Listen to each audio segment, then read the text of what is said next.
This is Emrys and Luthien, and welcome to Girls with Sabers. I think what gets people hung up on Rey being a Mary Sue is they're not seeing, or they don't care to see, where she has come from. Just because we see her isolated pretty much at the beginning of the film doesn't mean she always has been isolated. We know very little of the struggle she's had, but what we do know has been very insightful. We certainly can deduce from the clues that we've gotten in the canon that's already been written about her. Yeah. But just about Jakku in general. I mean, for everyone, Jakku is hard and it's dangerous. And just imagine how dangerous it would be for a child. So she's had to grow up in such a harsh climate very quickly. And she's going to learn things along the way. There are other scavengers there. There are people there willing to help her. A little bit for the most part. Obviously, it's a very dog-eat-dog thing, but it's like if you scratch your back, I'll scratch mine. Or, I'll scratch your back, you scratch mine. And obviously, she would learn things along the way.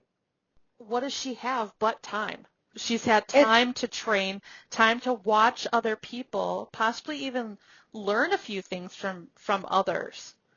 So the thought of her being a Mary Sue is just ridiculous. Well, and everyone is focusing on her power. Yes. And that's the wrong way to focus on her. You need to focus, that's not her journey. Mm-hmm. Her journey is not about power. I mean, and that's this wrong perception of what a Jedi is they think it's a superpower. Mm-hmm. It's not. It's basically being an instrument of the Force. Yep. So the whole focus on, she's so strong, well, she's not. You're only seeing 10% of who Rey is. To her very core is someone who has gone through a lot of trauma. Yeah. Trauma to the point of she has basically constructed a fantasy life for herself in order to survive Jakku. And I'm, you and I are very pro J.J. Abrams. Mm-hmm. Yes. I love him. You love him. Mm-hmm. But I will say one flaw on The Force Awakens is they made Jakku too clean. Oh my God, I agree with that. Too cleanly. It needed to be a little bit more dirty. And they've made that same argument with the Hunger Games. That District 12 did not look as harsh in the movie as it felt like reading it in the book. If anyone is familiar with the Hunger Games, the farther away the districts got, the crummier they got, and the more harsh they got. So you had District 1, 2, 3, 4, very, like Coruscant, Naboo, very ritzy and affluent. And then District 12 being one of the last districts, very malnourished, people fighting over food.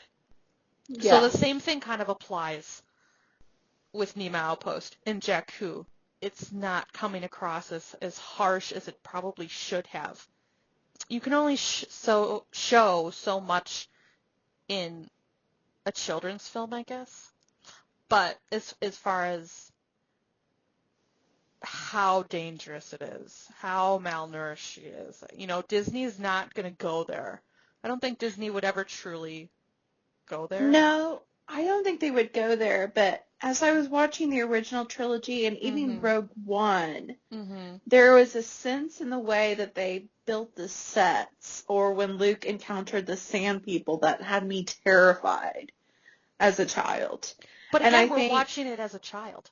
In Rogue One, you could feel the threat. Even though you're an adult, you could feel the threat. And I wish they would have allowed us to feel the threat, meaning make it more crowded. Obviously, you get the sense of, Unkar Plutt is withholding food, withholding these rations and portions. You know that she's hungry as she licks that plate. She's literally licking her plate clean. There was no fruits or vegetables, so the only nourishment that you received was through the rations that you were given. And Yes. he starved the people. So Mhm. not only are they starving, but they're working through very dangerous, Yes. conditions, Mhm. being malnourished. Yep. And I was reading about daily life on Jakku on StarWars.com. Yep. And I never read this until tonight, and it freaked me out. Mhm. It's basically there were remnants of a war because the final battle was on Jakku, and sometimes you can find an unexploded ordnance from the war, which should never be handled by a novice. Yeah. This one was a thermal detonator, which would detonate with just enough jostling, and so it does with no warning at all, sending debris flying in all directions. It might confirm to you that the poor Junkers did indeed have a vestige of an organic body underneath those robes and prosthetic devices, meaning she saw people being blown up Mhm. in front of her eyes. Barley, who you suddenly notice has slithered beside you, he probably seemed so singularly interested in the awful scene, insisting as he licked his lips that everybody else go back to work while he cleans up the mess by himself. Oh. That would be terrifying as a child to watch and see things like that. That is not an environment that a Mary Sue grows up in. That is a war zone. Yes. It's not like she came upon, her staff skills or traversing destroyed starships. Or Star Destroyers. She has learned this from a very young age. So obviously she seems like a Mary Sue because we're coming into this, seeing her as a 19-year-old already being able to do these things. I'm not even mentioning the Force right now. I'm talking about her abilities just on Jakku alone without tapping into the Force. So it's like, oh, well, where did that come from? Oh, I need to see her ragged beginnings and when she was a kid. You have to have an imagination, and you have to look at these films and fill in the missing picture. It angers me. It's like, can you just let this be a film? Just let it be a film. This isn't even real, okay? Yeah. Fantasy. Well, use your imagination. Yes. I mean, use your imagination, and it's like, to me, it's like stopping every X-Fighter or pilot and going, I didn't see your training, so I don't realize how you acquired these skills because I didn't see it. Well, skills state that the person had previous training. Yeah. The reason that Rey knew how to work the Falcon, her little at home, was just on the outskirts of the ship graveyard. Mm-hmm. And so she would go in at night and she went through the Falcon and taught herself through the Falcon. Yeah. So that's why she knew it. Yeah. It's not like she just entered the ship and ta-da, she knows everything about it. No, when she was little and all through those years, she went through all those ships, learning about how to fly a ship, how the ships work, because that was her livelihood. Yeah. That was basically, if she didn't learn, she would starve. Yep.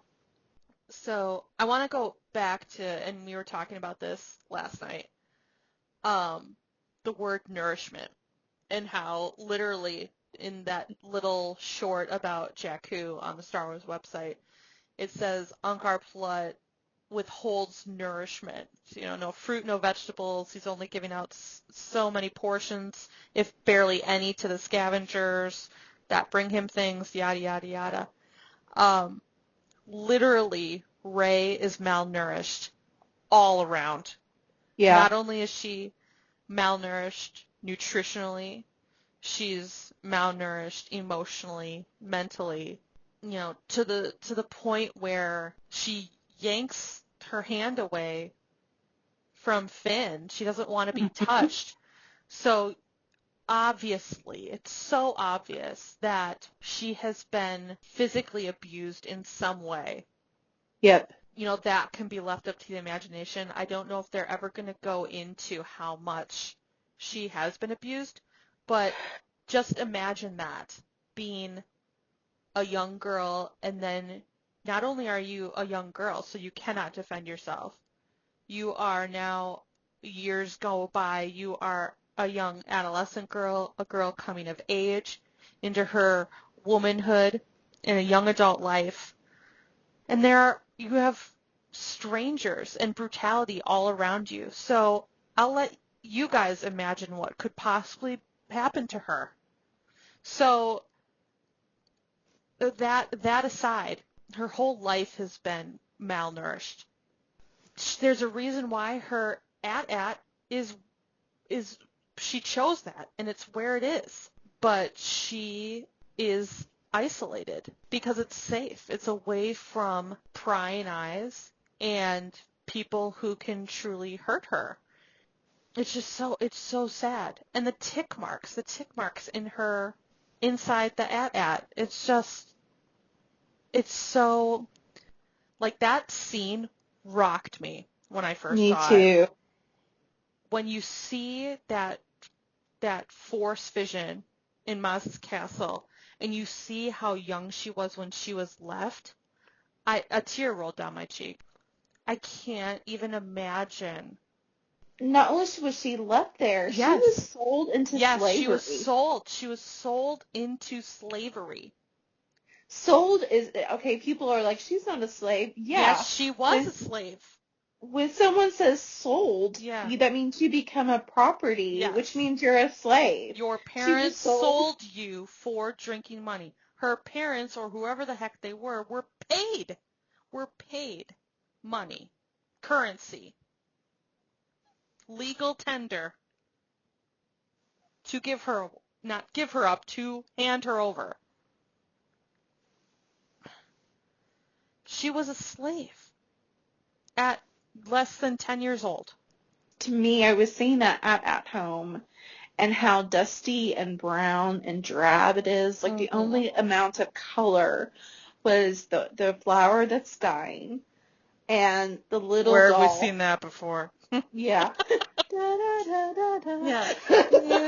And the beast. Yeah. And then the orange little doll that she made herself. But all of those scratches is every day where she was disappointed that no one came back for her. Every day she was reminded that she was left on a planet to die and sold to Angkor Plot. And I mean, who wouldn't repress that? Sorry. Who would not repress those images and that knowledge? Who wouldn't go into such a state where you would create this world for yourself where that didn't exist? Well, a survivor. She's a survivalist. Correct. We were talking about, Luthien talked about how, she was a lack of nourishment. And one of the ways that she helped herself survive and get through the horrors of Jakku is through the myths, what she thought was a myth of Luke Skywalker and the swindler and smuggler Han Solo. Yep. And here she meets these two men. Yes. And you hear Finn.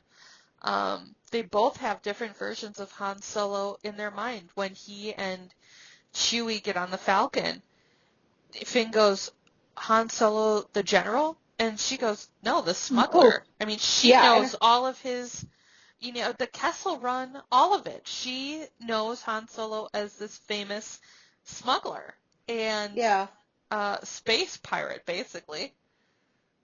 That's who she's idolizing. And Luke is this, of course, this legend where no one is truly using the Force anymore. So all she hears about is this myth of this, Grand Master Luke Skywalker saving the galaxy. Well, it's how stories fed her imagination. Yes. Stories helped her survive. So much like what Samwise told Frodo in the end of the Two Towers movie, is that these stories help us know that things will get better, that good can triumph over evil. And of course, I'm not quoting that verbatim, but here are these three people: a swindler, a boy from a farm, moisture farm, could help take down the entire empire. So and they did it with a princess. Yes. Yep. And to me, that's what a fairy tale. What a fairy tale. I mean, yes. Going back to when Rey was kind of nourishing or helped the stories helped her survive. Mm-hmm. That so reminded me of The Last Jedi at the very end scene where all of the kids basically reenact Crate. Oh my gosh, yes. That's Rey basically with the little that toys. was Rey. Yep. Yeah. But there's a reason why Rian Johnson ended The Last Jedi with those 3 children. Because yes. basically, oh my gosh, yes. that you're seeing how the stories, the legends, the myth are inspiring the downcast and the oppressed. Mm-hmm. Just like it helped Rey and Yes. Jakku Yep. to carry on that someday she could rise up above all of the oppression and violence that she was seeing on Jakku. Yeah. And that she can see some goodness being restored. We were talking about the tally marks, the tick marks in her at, and you had mentioned that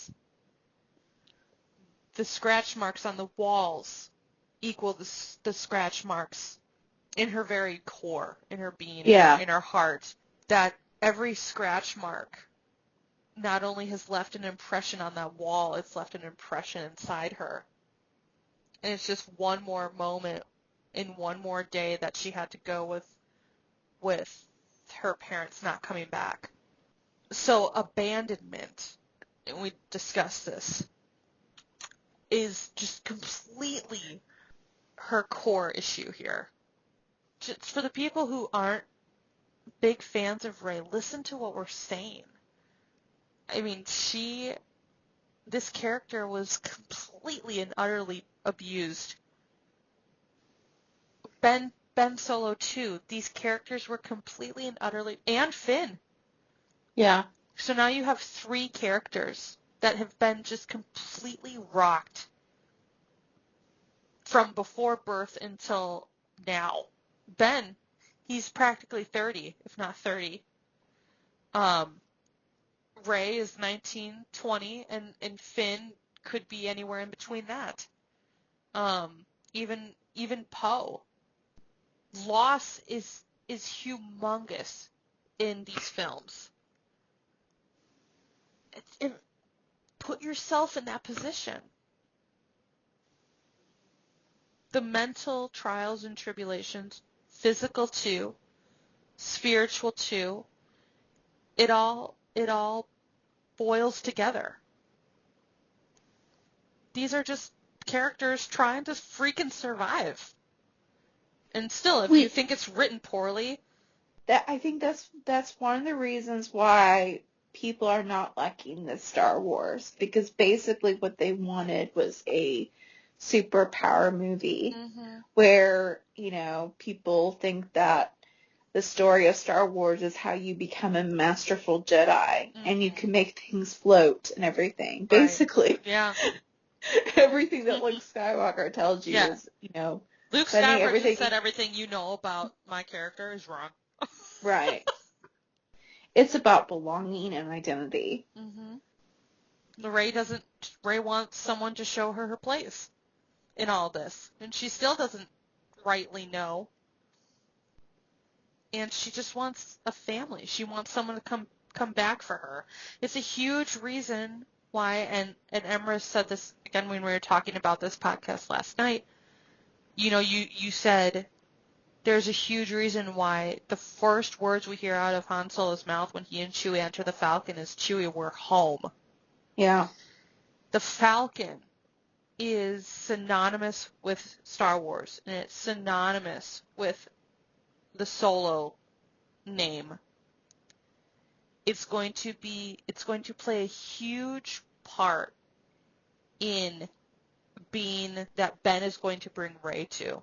Because he's going to bring that family ship to get her. He's going to come grab her. There's going to be a moment where he's going to, I'm taking the words right out of your mouth.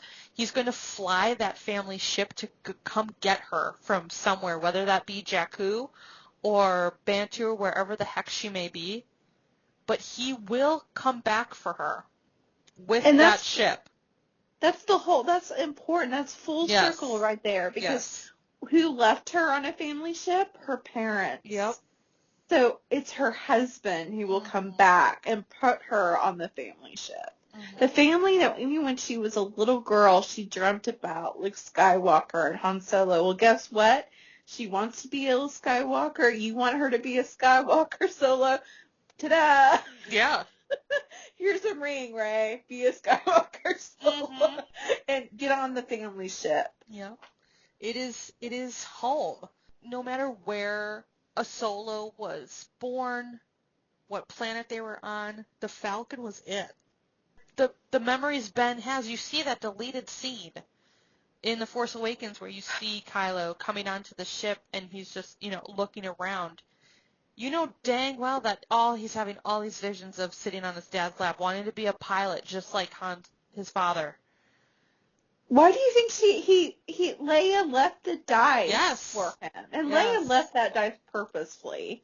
She wouldn't just let go of that. That was the last thing that Luke gave her. Even though it was a doppelganger of the dice, she still, left it. Yep. And that is symbolic of how did Han win the Falcon in the first place?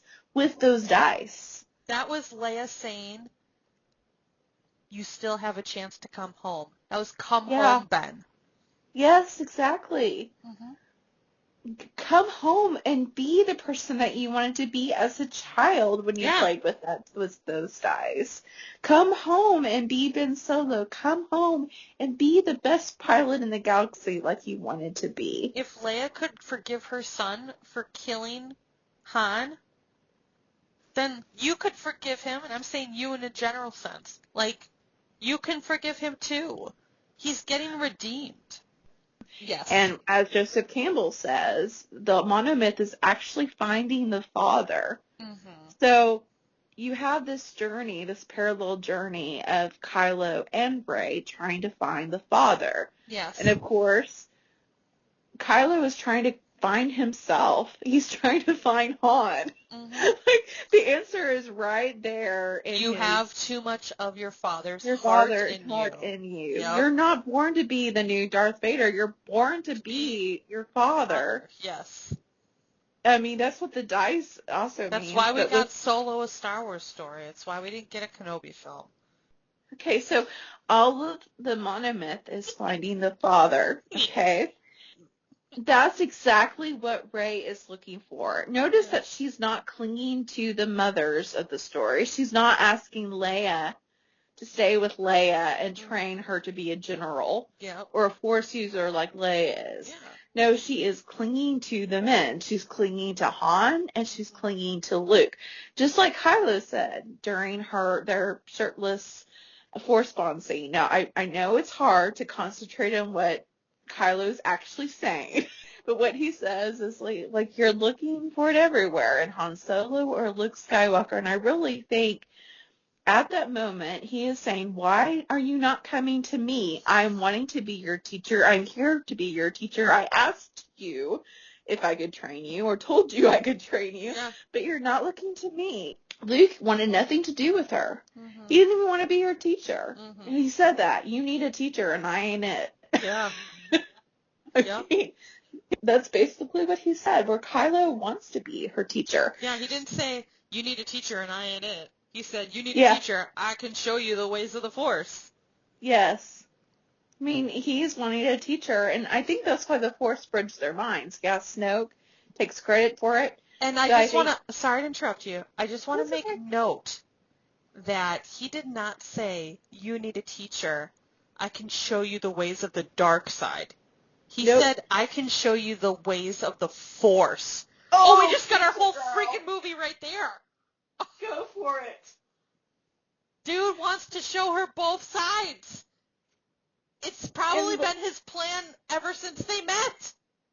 And look at the Last Jedi trailer. The first one came out where you saw Rey going, I need someone to show me my place and all of this. And boom, it's Kylo's hand. And everyone was like, it's a misdirect. The lighting is different. Blah, blah, blah. No. It's not a misdirect. That is the whole freaking movie and the whole freaking trilogy. I want a teacher. I want someone to show me my place and all this. Bam. It's that official trailer. I sound like a broken record, but I don't freaking care. That official trailer for The Last Jedi is Rey's theme. It's Kylo's motif, and it's the Force theme swirling around each other in the freaking end game. You need a teacher. I can show you the ways of the Force. Yes. And this is the reason why everyone talks about how Rey's so good for Kylo and how Rey is going to heal Kylo and it's all Rey's on Rey's shoulders. Yeah. No, Kylo is as equally good for Rey as Rey is good for Ben. Yep. Because Rey, when she said, like, why did you kill your father? Why did you hate him? Why? Mm-hmm. And he basically pushed her over the edge into that pit so she could look into the mirror and see who her parents are. When Luke found out that Darth Vader was his father, which that was basically the Force telling him before he heard it from Darth Vader's mouth. I mean, his cave moment is him actually realizing that he is his father is him. The mirror is very important to Rey. And very much that is a reflection of being a female and femininity. That's why there's so many mirrors in fairy tales and myths when it talks about being a woman, because your image is so important. Mm-hmm. But at the same time, she is looking in that mirror for verification. Just like a girl looks in the mirror or takes a selfie now for verification and just waits for those like buttons to add up to tell her that she's okay, she's beautiful, she's accepted, she's going to succeed in life. But what she sees is herself. She does not get any of the easy answers. She does not get, honey, look, you're a princess. Even then, at that moment, she was not willing to completely, fully accept that. Kylo had to tell her, now say it.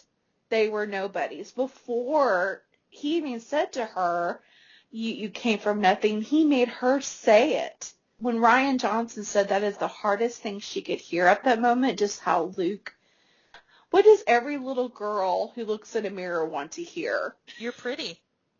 You're pretty. You're a princess. Mm-hmm.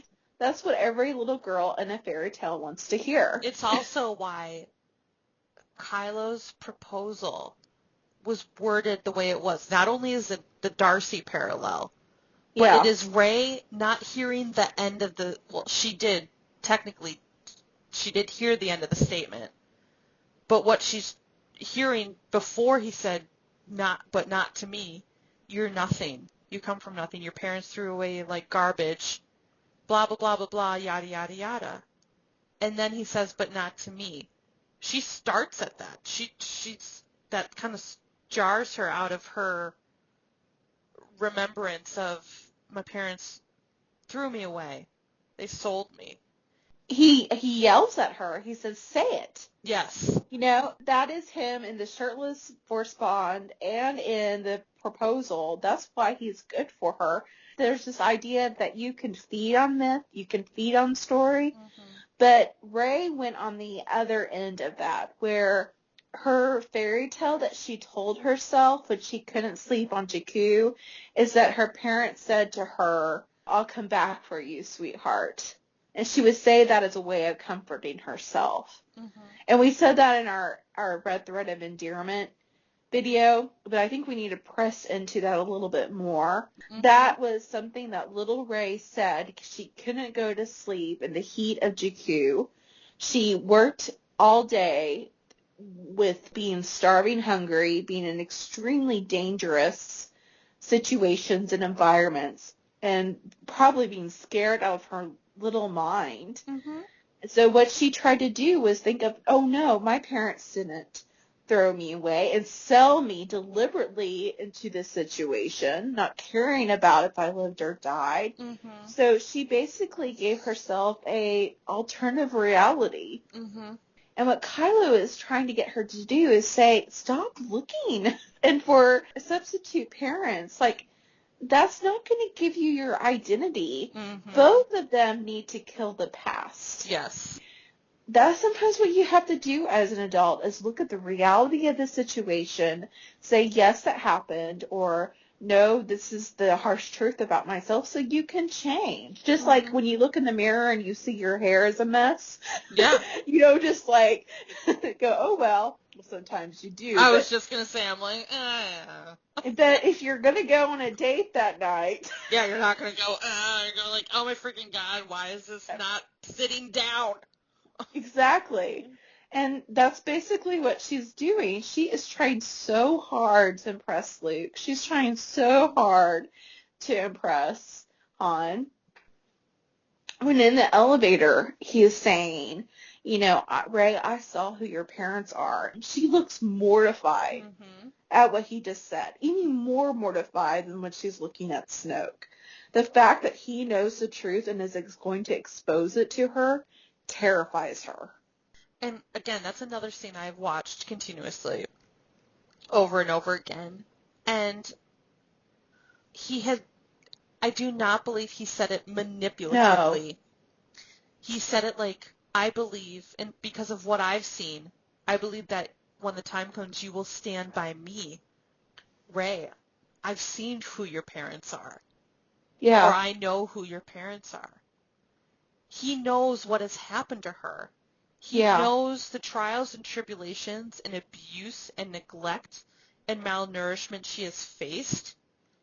And he knows that because of who her parents are and what they did, she needs him and he needs her. It's what Ma said to her. Yes. The Oracle said to her, dear child, the belonging you seek is not behind you. It's ahead. It's ahead. And then the Force says, it's Ben. Yes. Oh, guys, totally. I do not remember who first thought of this meta, but whoever did, kudos to you. So Maz is saying that to her, and as she says this to Rey, the Force, you can hear it, goes, it's Ben. It's Ben. It's Ben. And Rey starts at that, and she stands up really quick.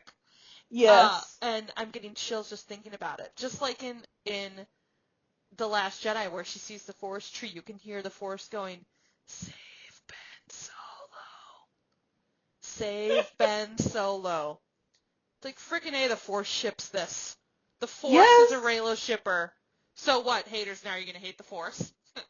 And look at Maz's prophecy. The reason we think Ben Solo is going to return back to the light, your parents, and Maz they aren't shakes her coming head back. and won't even. Yep. Parents, or whoever you're waiting for on Jakku, they aren't coming back.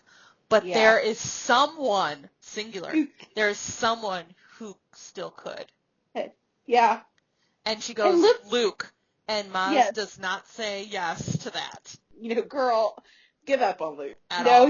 She shakes her head and goes, no. Getting back to Rey saying, I'll come back for you, sweetheart, in her dreams to lull herself to sleep. I don't think she got that just willy-nilly. I think it was the Force saying it to her in her mind. Described as a gentle man's voice. Yes. So I truly believe that the Force brought Rey into being to be the balance, cosmic living, the whole entire Force itself. Knew what was going to happen to Ben Solo, saw what was happening to Ben Solo. It's like he needs the balance, and brought Rey into this. I think it's the Force letting her hear the future, what Ben is going to say to her. Just like these visions. We see the vision she had when she touched Anakin's lightsaber. Not only was she having, it was almost like Frodo looking in the mirror with Galadriel, seeing things that were, things that are, and things that have not yet come to pass. That was the same thing. The lightsaber was the Galadriel's mirror. So these sounds that you're hearing, not only the music, but the actual sounds that you're hearing are significant to the whole entire Force-back vision. And the voices you hear speaking are significant, the whole thing. So she's seeing things that were, she's hearing things that were, the things that are. As you were talking about all the voices she heard, Yes. she stood shivering. Deep in the forest, she heard the sounds of war, the ping of blasters, the sizzle of lightsabers, death. Someone spoke behind her, calm, kind, and eerily familiar. Stay here, I'll come back for you. She peered into the darkness between the trees. Where are you? I'll come back, sweetheart, I promise. Rey did not want the owner of the voice to come back. She wanted the speaker to stay. I'm here, right here, where are you? As in her dreams, she heard no reply. She continued to dash through the forest, not giving up her search. A man in a metal mask, cloaked in black, strode out in front of her, the hilt of a lightsaber in his hand. That's during the vision that she sees when she touches the saber. And that's the thing that had not yet come to pass. There it goes on. As always, there was no figure to the voice. She's been haunted by a dream or a nightmare. At this point in her life, she decided that it was that. All she knew was the voice came and went as it pleased, sometimes staying absent for months, but when she least expected it, the voice would return, never leaving her alone permanently, never. I know that it's Ben. Yeah. And now I know that he has had these visions of her because he starts that every time someone says, a girl, oh, the droid left with a girl. He goes, yeah. What girl? Yeah. And he immediately goes and he, searches it out. I think he's had these same visions of her. I also think in these visions, he's come to have feelings for this girl. And he's literally said out loud, I'll come back for you, sweetheart. Yeah. So now the Force is making that statement travel to Rey, and she hears it. Yeah, it's so Jane Eyre. Jane Eyre when she's in the moor, Oh, right, and she calls out to Rochester. Well, she hears Rochester go, Jane, yes. and Rochester goes, she hears him. Yep. But you are never alone. And who does Rey see when she looks in the mirror before she sees herself? Kylo, and her parents become into one person. Yeah. And if you don't believe that, look at the concept art. The concept art in The Last Jedi art book is when Rey looks in the mirror, what she was originally supposed to see is half her face and half Kylo Ren. Interesting. Because they are each one half of the protagonist. Exactly. Protagonist, not antagonist. Protagonist. And Pablo Hidalgo said, yes, that in the script of The Force Awakens, the voice that she hears during the vision scene was a man's voice. Boom. Freaking sipping my tea again. So tasty.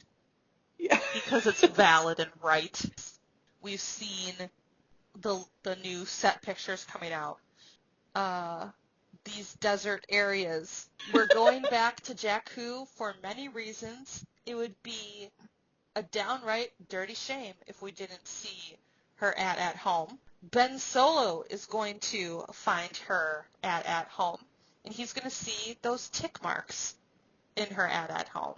And there's some beautiful, beautiful fan art out there of this very moment of Ben putting his hand on those marks and really feeling Rey's emotion behind each mark. And we're going to see him carry her away from that. Winter of Her Discontent just posted, not just posted, but posted a while ago, a painting that she did of Kylo taking Rey away from her home, her at home. And you see, I don't know if the artist intentionally did this, but you see her legs apart, like almost like Kylo is taking her away from that with a little bit of hesitation that Rey has. Like, she's still kind of stuck there. Yeah. We're either going to see him destroy it, or we're going to see her carry her away from it. I think it's healing it. Yes. Because if you look at whenever they touch fingertips, like even look at Rey, how she felt that mirror. It was fingertips, yep. Before you see her face, you see Kylo's face, and he is touching the fingertips of her hand. Yep. Just like in the finger touching scene. Yeah. So I think the artist who did that, and I think it's the I Put the Pain in Painting. Kudos to you. That is brilliant. I should say this. If she's not on the planet at the time, or if he doesn't carry her away, it will be a moment where he truly sees what she has gone through. From not her perspective, though, like from her mind. He sees it. He physically is there, and he sees it. Just like she needs to physically see what he's gone through. But the audience needs to see that as well. So Rey, being on a heroine's journey, needs to confront her beast. And there's certainly symbolism to that in The Last Jedi, where she's going to the dark after talking to Kylo again. She goes straight to the dark side cave, and she gets forced in. When you see her die, when she's going into the water, you see right before she comes up, there's this huge skeleton of what looks very dinosaur-esque, but it's a beast. It's the beast in the water. It's very, not only is she going into this dark side cave, the beast is a metaphor to the beast that she has to confront and slay. And that's so Joseph Campbell. Yes. Yeah. People say that this is not Joseph Campbell. Mm-hmm. That's the monomyth right there. Is the beast slaying. Mm-hmm. That you were also talking about how she's likely to have been abused.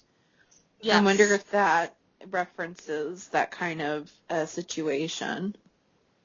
Well, it's kind of like the skeletons in the closet. Yeah. You know, everyone has this past, and not only is that signifying a beast that she has to slay, it's showing a literal skeleton.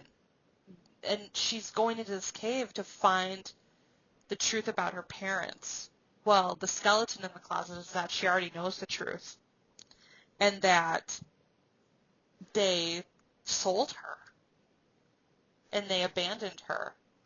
And who knows, they might have even abused her too.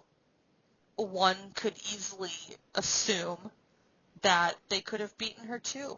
And she's either too young to even remember that, or she repressed that as well. So that whole cave is a metaphor for her life. And children forgive abusive parents a lot easier than adult children or children who are teenagers. Right. I mean, they will forgive because they so want to trust their parents. They so want to be loved. It's very hard for young children to actually see their parents as being abusive towards them. Thank you so much for watching this video. We hope you enjoyed it. If you haven't already, please subscribe to our channel and click on that little bell icon that will give you notifications every time we post a new one. And of course, like, comment, and do all those things. Peace, love, and Reylo, guys.